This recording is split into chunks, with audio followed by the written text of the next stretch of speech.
दोस्तों नमस्कार। 14 अप्रैल को भारत रत्न डॉक्टर भीमराव अंबेडकर साहब की जयंती मनाई जा रही है और एक बहुजन परिवार में, एक दलित परिवार में, एक बुद्ध विचारधारा वाले परिवार में पहुंचे हैं और ये रिव्यू करना, ये जानना है, इस मैसेज को फॉरवर्ड करना है दोस्तों कि आखिर जो हमारे महापुरुष थे, जो हमारे मसीहा थे, जो हमारे भगवान थे, बाबा साहब अंबेडकर, उनकी जयंती मनाने के लिए, उनके जन्म दिवस मनाने के लिए हमारा जो समाज है वो किस तरह तैयारी करता है और उनकी विचारधारा क्या थी, बाबा साहब अंबेडकर क्या चाहते थे, जिससे जो दबा कुचला कमजोर समाज है वो आगे बढ़े, देश का निर्माण करे, शिक्षित होकर नौकरी करे, अपने परिवार को संपन्न बनाए, अपने परिवार को पैसे वाले बनाए। तो ऐसे बहुत सारे सवाल के बीच में जय भीम परिवार है, बुद्ध परिवार है, नन्ही मुन्नी बेटी है। नन्ही मुन्नी बेटी पहले नमो बुद्धाय जय भीम करो। नमो बुद्धाय जय भीम। और हमारे सम्मानित गुरुजी माँ साहब हैं, रमेश साहब। सबसे पहले रमेश साहब से ये जानना चाहते हैं कि अंबेडकर जयंती क्यों मनाई जाती है। सबसे पहले सभी श्रोताओं को मेरा नमो बुद्धाय जय भीम। अंबेडकर जयंती मनाने का उद्देश्य है हम बाबा साहब की विचारधारा को घर घर ले जाएं, बाबा साहब के बताए मार्ग को हम लोगों को बताएं, उन तक पहुंचाएं और उन्हें उनकी विचारधारा पर चलने को प्रेरित करें, जिससे उनका उद्धार हो सके। इसलिए हम लोग बाबा साहब की जयंती मनाते हैं, उनके विचारों को प्रचार प्रसार करने के लिए। अंबेडकर जयंती पर किस तरह मनाते हैं, क्या इवेंट होता है और क्या बाबा साहब अंबेडकर सचमुच दलितों के दबे कुचले वंचितों के भगवान थे। सर बताइए, क्या बाबा साहब अंबेडकर क्या भगवान थे और जो दबे कुचले कमज़ोर लोग हैं उनको क्या मैसेज देना चाहेंगे, क्योंकि दबे कुचले कमज़ोर लोग हैं वो लगातार शिक्षा पर फोकस नहीं कर रहे हैं, उनके बच्चों को नहीं पढ़ा रहे हैं, वो खुद समझदार नहीं बन रहे हैं, जिससे वो आर्थिक विकास में बाधा है और वो कैसे संपन्न होंगे, कैसे मतलब पैसे वाले बनेंगे, कैसे संपन्न होंगे। देखिए, बाबा साहब की विचारधारा को लेकर ही, जब बाबा साहब की विचारधारा को हम लोग लेकर आगे चलेंगे तो पढ़ेंगे लिखेंगे, क्योंकि बाबा साहब भी हमारे जो हैं पूरे दुनिया में जो है केवल शिक्षा के बल पर ही जाने जाते हैं। वहाँ उन्हें सिंबल ऑफ नॉलेज का दर्जा दिया गया है, ज्ञान का प्रतीक। तो शिक्षा ही वह चाबी है जिससे हर ताले को खोला जाता है। बाबा साहब ने कहा है, शिक्षा शेरनी का वह दूध है जो पिएगा वो दहाड़ेगा। अगर व्यक्ति शिक्षित है तो निश्चित ही तरक्की की ओर अग्रसर होगा, पाखंड को छोड़ेगा, जो हमारी सामाजिक बुराइयां हैं उनको छोड़ेगा। तो हमें सबसे पहले हमारा उद्देश्य होना चाहिए, हमारा ध्येय होना चाहिए कि सभी बच्चों को अपने पढ़ाएं लिखाएं, उन्हें इस योग्य बनाएं जो अपनी रोजी रोटी को अच्छे से कमा सकें, सम्मान पूर्वक जी सकें। ये जो है बाबा साहब की विचारधारा से ही संभव है। एक केस आज मैंने प्रयागराज का स्टडी किया था और इसके बाद दूसरा केस मैंने रायबरेली का स्टडी किया था, जहाँ पर एक नंद और एक सास ने अपने लड़के की बहू को बाबा के हवाले कर दिया, उसने गलत काम किया। दोस्तों तो ये पाखंड का असर है, क्योंकि बाबा जो होते हैं वह किसी का भला नहीं कर सकते हैं। ये बातें हम सबको दिमाग में बैठा लेना चाहिए। बाबा साहब अंबेडकर चाहते थे कि दबा कुचला जो कमज़ोर समाज है वो मजदूरी करे और अपने बच्चों को जरूर पढ़ाए, एक टाइम का खाना कम खाए, कपड़े कम पहने, तभी तरक्की कर सकता है। तो पाखंड बहुत बड़ी समस्या देश में। हम किसी धर्म को नहीं कह रहे हैं, लेकिन पाखंड से बाबा साहब ने निकालने के लिए क्या प्रयास किया। देखिए, बाबा साहब ने हमें 22 प्रतिज्ञाएं दी हैं जी। हम उन 22 प्रतिज्ञाओं को माने। और सबसे बड़ी बात है, बाबा साहब ने सबसे ज़्यादा जोर जो है शिक्षा पर दिया है और खुद भी शिक्षित हुए। इतनी डिग्रियां हासिल की आज तक कोई नहीं कर पाया और ना कर पाएगा।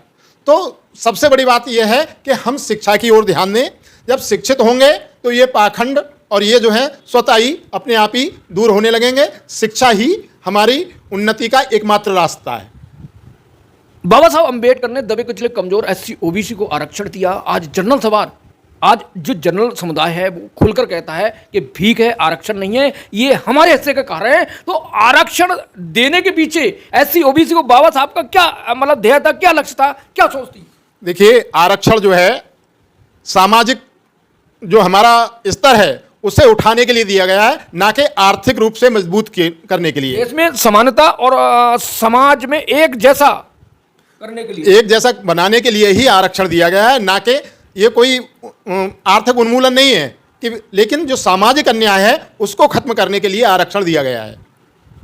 आरक्षण के पीछे बहुत सारे मत हैं दोस्तों कि आरक्षण जिस तरह आज एससी ओबीसी का बच्चा आईएएस पीसीएस बनता है, अफसर बनता है और एक गांव में दोस्तों बनता है, गांव में बनता है तो उसके पूरे शहर में ये उनसे इंस्पायर होते हैं कि एक डीएम बना, एक कलेक्टर बना है तो उससे बहुत सारे कलेक्टर बन जाएं। तो सर आखिर क्वेश्चन ये है कि अंबेडकर जयंती के दिन आप क्या क्या इवेंट में क्या क्या तैयारी करते हैं? देखिए, अंबेडकर जयंती जो है हमारा सबसे बड़ा त्यौहार है। हम अंबेडकर जयंती में जैसे अन्य लोग अन्य त्योहारों को सेलिब्रेट करते हैं, हम उसी तरह पूड़ी पकवान बनवाते हैं, बच्चों को नए कपड़े दिलवाते हैं और बाहर से लोगों को बुलाकर उन्हें बाबा साहब की विचारधारा बताते हैं जिससे वो आगे बढ़ें, बाबा साहब की बात को माने, बाबा साहब के विचारों को माने। इसके लिए हम लोग जो हैं प्रयासरत रहते हैं और हमारा त्यौहार हम बहुत ही धूमधाम से मनाते हैं। सभी अपने नाते रिश्तेदारों को भी हम बुलाने का प्रयास करते हैं, बताने का प्रयास करते हैं कि बाबा साहब की ये विचारधारा है, दबे कुचलों को उठाने के लिए, उन्हें आगे बढ़ाने के लिए, शिक्षित करने के लिए।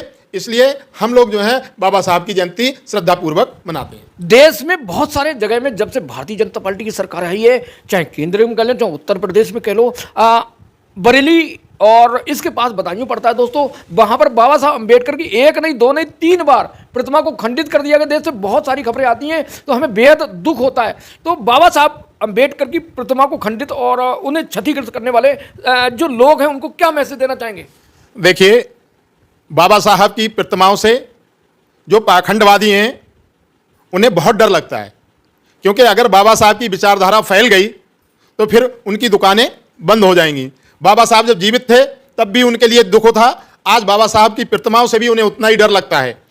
केवल वो चाहते हैं कि बाबा साहब की विचारधारा को खत्म कर दें, लेकिन अब ऐसा नहीं हो सकता। बाबा साहब की संतानें आज जो हैं पढ़ लिख कर इस योग्य हो चुकी हैं। वो अगर एक प्रतिमा को खंडित करेंगे तो 4 प्रतिमाएं लगती हैं और जितना खंडित करते हैं उतना ही और ज़्यादा ही प्रचार प्रसार होता है। तो बाबा साहब की विचारधारा को ये लोग मिटा नहीं सकते, कभी नहीं मिटा सकते।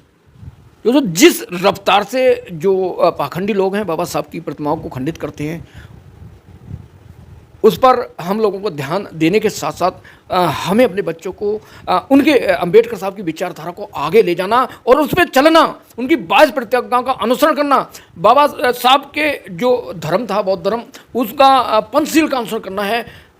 अगर हम लोग पंचशील का अनुसरण करेंगे तो उम्मीद है, बाबा साहब की 22 प्रतिज्ञाओं का अनुसरण करेंगे तो उम्मीद है कि हम संपन्न बनेंगे, हम शिक्षित बनेंगे, हम दूसरे से फेस कर सकेंगे। लेकिन जिस तरह दलित समाज है, गांव में मजदूरी करता है, शराब पी जाता है, लड़ाई झगड़ा करता है, तो इससे हटकर शिक्षा पर विशेष जोर देना दे और गरीबी तभी मिटेगी। तो ये था बहुजन परिवार, ये था दलित परिवार, ये था बाबा साहब अंबेडकर की विचारधारा परिवार वाला परिवार। दोस्तों, अंबेडकर जयंती पर बहुत धूमधाम से मनाइए, अपने अपने परिवार का ख्याल रखिए। जल्दी आपके साथ हाजिर होंगे, तब तक के लिए नमस्कार, जय हिंद, जय संविधान, जय भारत।